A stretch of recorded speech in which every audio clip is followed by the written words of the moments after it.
हर election के time एक word बहुत सुनने को मिलता है, foreign investment, GDP growth. Political parties बोलती हैं देखो इतने बिलियन डॉलर का इन्वेस्टमेंट आ गया, अमेजॉन का एक और ऑफिस ओपन हो गया, मर्सिडीज ने तो ये ऑफिस इस शहर में भी खोल लिया। शॉर्ट टर्म सुनने में बहुत अच्छा लगता है बट लॉन्ग टर्म के लिए बहुत बुरा है।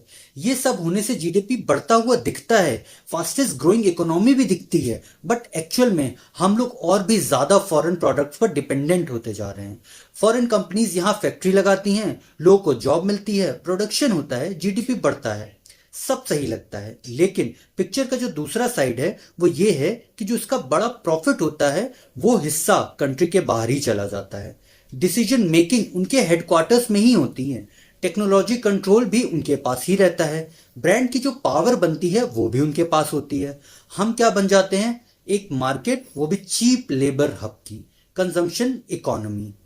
चाइना से यहां पर हम लोग को सीखने वाला है। चाइना ने क्या करा, एनवीडिया की जो चिप्स लेने थी वो उन्होंने मना कर दिया। उन्होंने कहा ये ऐसी चिप्स तो हम लोग खुद भी बना लेंगे, हम लोग खुद बनाएंगे ऐसी चिप्स, हमें नहीं चाहिए।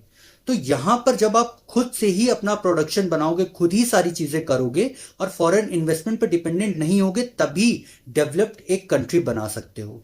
Political parties quick GDP boost दिखाकर लोगों को लॉन्ग टर्म पिक्चर से दूर रखती हैं, लेकिन रियल डेवलपमेंट स्लो होता है। आर&डी बिल्ड करना पड़ता है, इंडियन ब्रांड्स को ग्लोबल बनाना पड़ता है, इनोवेशन इकोसिस्टम क्रिएट करना पड़ता है। देश तब डेवलप बनता है जब प्रॉफिट देश के अंदर सर्कुलेट होता है, जब कैपिटल यही कंपाउंड होता है, जब इंडियन कंपनीज दुनिया को अपना सामान सेल करना शुरू करती हैं और डेवलप्ड नेशन बनने की ओर आगे बढ़ते हैं। ग्रोथ से ज्यादा जरूरी होता है इकोनॉमिक कंट्रोल। अगर आपको भी ये पूरे पॉइंट सही लगे तो प्लीज इसे शेयर करना।